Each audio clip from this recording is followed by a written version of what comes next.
close attention to. You should watch to the end, join this section to the end. And you can also refer people also who are in the supply industry, supply chain industry, to also watch this video and pick one or two things that we'll be discussing this afternoon and adopt it in their business.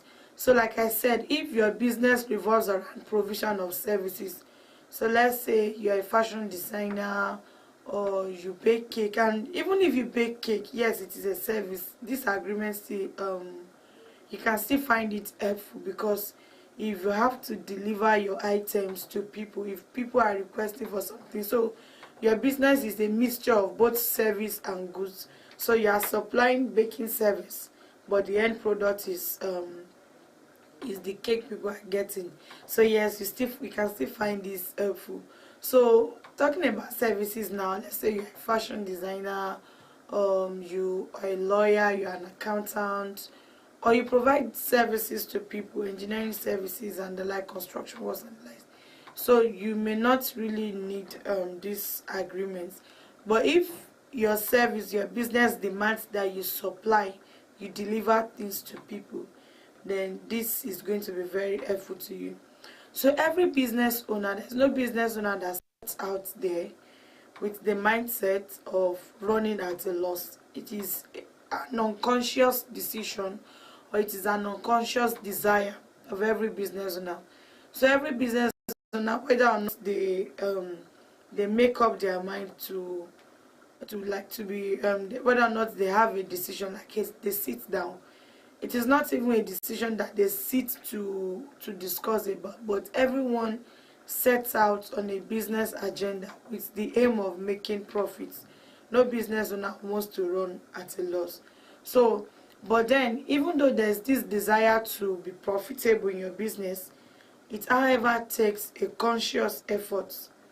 It is you need to be deliberate, you need to be very intentional to ensure that your business does not incur any loss, or even if you're unable to manage it fully, the loss is reduced compared to what you would have incurred if little or no attention is placed to this particular aspect of your business.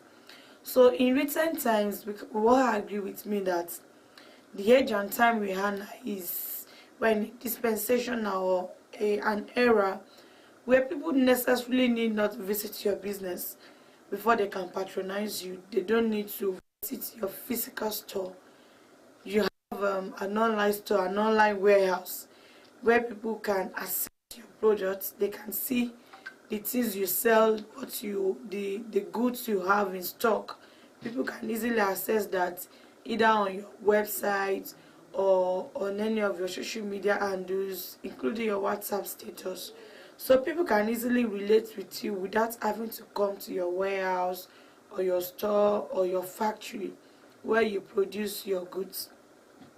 So if you find yourself in this sphere, in this class of business, then one of the ways you can consciously protect yourself, one of the ways you can not just even protect yourself now, protect your business, protect your products, and also protect your clients to your customer base.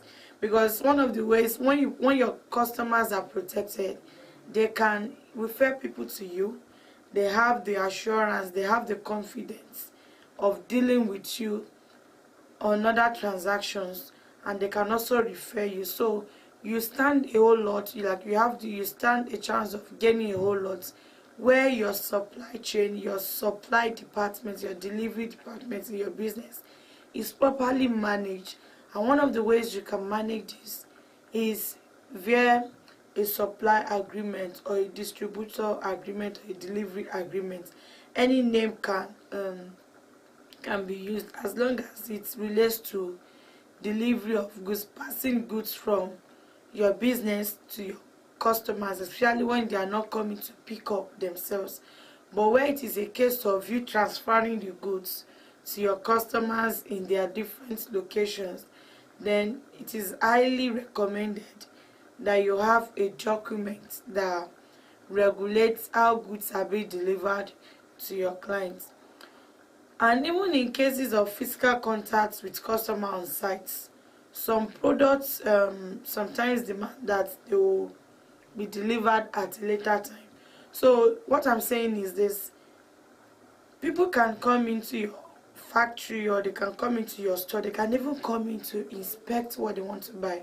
So we have cases where some of your buyers, they don't need to see what they are buying, and they don't need to see us, they don't need to see what they are buying before paying.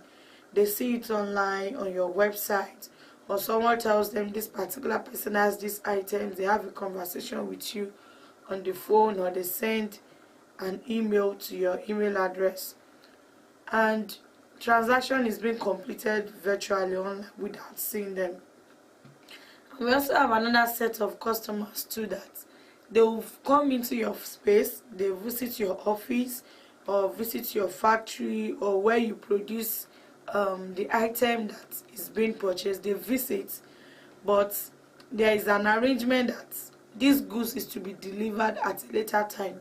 Some people come to pre-order, so a lot of this. So even when customers visit your premises, you can have an arrangement with them that you have a logistics arm of your business, because we have some businesses that they also have a logistics arm. They have vehicles or dispatch riders or means of transporting these goods on your behalf. So irrespective of the arrangements, irrespective of the channel of communication, you can still find these supply agreements helpful. So as a business owner, it is therefore advised that you have a document that provides and adequately protects your business as regards the goods that moves out of your store, either when people come to pick it themselves, because people can also have an arrangement that a third party comes to pick on their behalf. So in cases like this, how best can you protect your business? How best can you manage your supply, the supply arm of your business, so that you can still have your customers coming back to you? And this agreement also, you don't have to make it like a very voluminous document. You can have a one-page document. You can have it something that is even as simple as a paragraph. So you don't need to have it necessarily need not to be a very complicated one, especially for a small business owner. But if you are very, like, you are supplying on a very large scale, then you can have it maybe in a 2-page or 3 pages or 5 pages, depending on the volume of transaction. But for a small business owner, you can have it as a 1-page document. You can have it even on your invoice, or you can have it when people order for goods. So there are other documents. You can have this simple agreement such that they can even read it in few minutes. And even when we are saying that it should be a very simple content, it should be such that it adequately covers the field. So like one of my lecturers did say that your agreement should be as short as a lady's skirt, but then reasonable enough to cover everything. So even when a lady is wearing a short skirt, you don't need to wear something that is very long, a long skirt that covers to your feet. But your skirt can be short and reasonable enough to cover all things that needs to be covered. So this is what I'm saying. Your agreement, it can be a very simple agreement, but then it covers the field, everything that needs to be covered. So talking about covering the field, what are the things that your supply agreement, what are the things that you should have in your supply agreement? So your supply agreement should have a description of the goods that is being ordered for. So talking about description of goods, if you have different goods, or let me say similar groups, if you have similar groups, are there specific specifications? So if someone is, let's say you sell mobile phone, you deal in mobile phone, someone is placing order for, let's say an iPhone, what is the product type, what series of iPhone? So these are things that you should see in your description of goods. So on that document, on your, it can either be on their order document or their delivery document or their invoice. So you should have a description of the goods. Is there a product type? Is there a color? Is there a quantity? Is it a glass product? Is it rubber? Is it fabric? Anything. So just have a detailed description such that even when if you are using, especially if you are using third-party delivery, once they see the particular item, they can know that, oh, this is what I'm handling. So they know that, oh, this product is very fragile. When they receive it, there's a way they should handle it.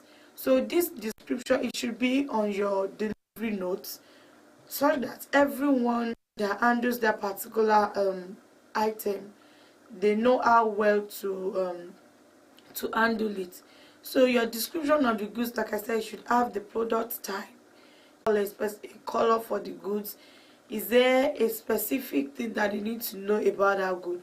So that is your description of the goods. And if there's any other description that you need, or that you feel that your customer, your clients need to be very much, you need to bring to their attention, then you should include it in the description of the goods. Talking about size, there are times I've ordered for items and I see the size of the item.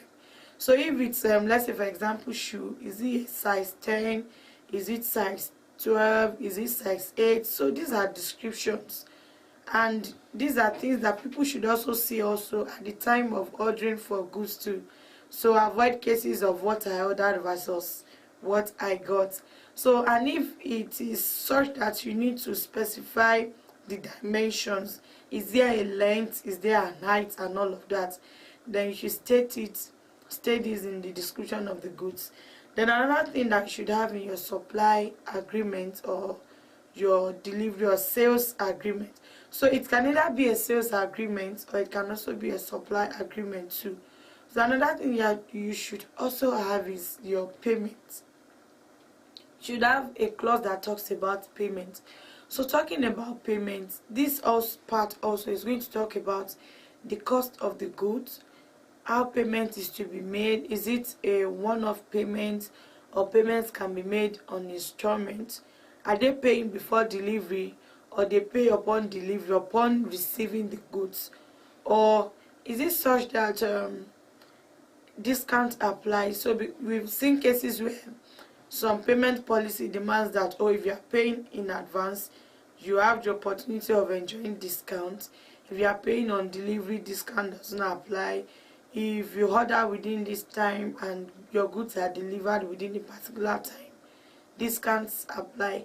So if you're paid 3 installments, 4 installments, and the likes, so these are things that you should have on your sales agreement or your supply agreement. So you should have your payment clause that clearly talks about how payment is to be made. Are people paying via check, or are they paying via post-dated check, especially if people are buying from your factory? Because we've seen cases where people already have arrangements with even wholesalers and distributors into large scale supply. So let's say you have a factory where you are the one who manufactures, but now you have business owners that patronizes you. They are like your wholesalers, your distributors. So you need to, like, if I order for a particular item to be supplied to me, am I going to get it within 24 hours? Am I going to get it within 48 hours? Am I going to get it within a week? Is it within a month or within months? So these are things that you need to have in your agreements, so that your client is not just saying that, oh, I have what I ordered for. So if your agreement especially talks about timeline to you within 24 hours, and for reasons beyond our control, we are delivering after 24 hours, this is what will happen. So these are things that you need to have in your sales or your supply agreement, so that you are well protected, your business is protected, your integrity is protected. So no one runs to any social media not received what I ordered. So you need to be very express and clear talking about your delivery. And another thing which I manage your business, you wouldn't have to start going to court to spend the whole day time and all of that money in court. So I believe that you've been able to pick one or two things from what we've discussed this afternoon. And the list is endless. Your particular line of business might demand that you have some other clauses in your supply agreement aside from what I have discussed, what we've discussed this afternoon. Fix that is required for you to have a well tailor-made and an agreement that protects your business. So this is not, the list is endless. The fact that I've talked about 7 things here doesn't mean that that is all that you need to have in your supply or your sales agreements. You can have other things that meets your need. Remember, like I said, it should be short, but then it should cover the field. So it really makes no sense if you have a sales or supply agreement of 10-20 pages, and in all the 10-20 pages nothing protects your business, nothing protects your